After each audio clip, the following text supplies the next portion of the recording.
भातसँग खाने त साथीहरू अह यो खुर्सानी और मुम्फलीको पाउडर पनि राख्छु। लौ त साथीहरू, आज म आफ्नै बारीबाट उगाएको बैगनको सब्जी बनाउँछु है। यो पनि फेरि आफ्नै बारीमा उगाएको हरियो खुर्सानी, यो मोटो मोटो अदरक लसुन भइगयो, यो मोटो मोटो टमाटर काटेको छ है।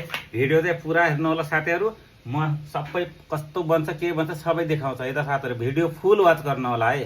बैगन काटिसकेँ मैले मोटा मोटा, फेरि यो पनि यसमा फेरि काँचो आम पनि हाल्नेछु आज। सुखाएको काँचो होइन, सरी काँचो आम सुखाएर राखेको।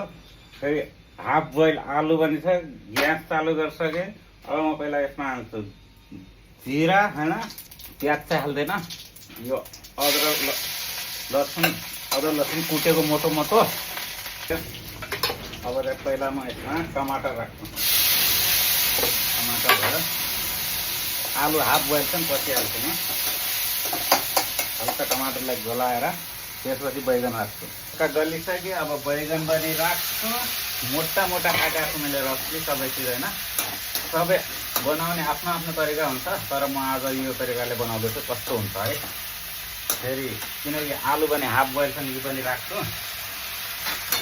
अब यसमा फेरि नमक पनि राखिदिन्छु होइन साथीहरू। अब यसलाई गल्न दिउँ एकछिन, 5 मिनट गलेपछि त्यसमा फेरि मसला राखेर। ताजा त ताजै हो साथीहरू, कस्तो खुसबु आएको छ है। यो मुम्फलीको रोस्टेड पाउडर, यो खुर्सानी चाहिँ लास्टमा राख्ने छु यसमा है, लास्टमा 5 मिनट भिजाएर राखेको थिएँ। यो पनि यसमा हालिदिन्छु आमको पानीसँग। अब यसमा मसला राख्छु म है त साथीहरू, भिडियो चाहिँ पुरा हेर्नु होला है। मसला पनि हल्का धनियाँ जिरा पाउडर भइहाल्यो, रातो खुर्सानी बेसार राखेर होइन मजाले मिक्स गरेर, जो छ आफूसँग मसला त्यही राख्ने होइन।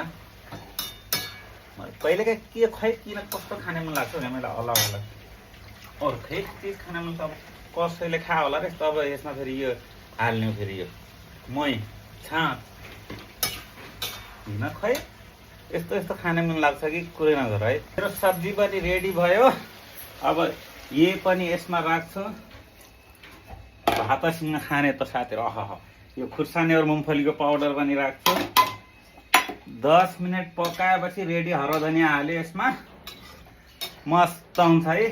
चल खाने बेपछि आउनु। अब 5-10 मिनट पकायो, रेडी भइहाल्यो। कहिलेकाहीँ खै किन होला यस्तो यस्तो खाने मन लाग्छ मलाई। ल त बनाएर खानु है।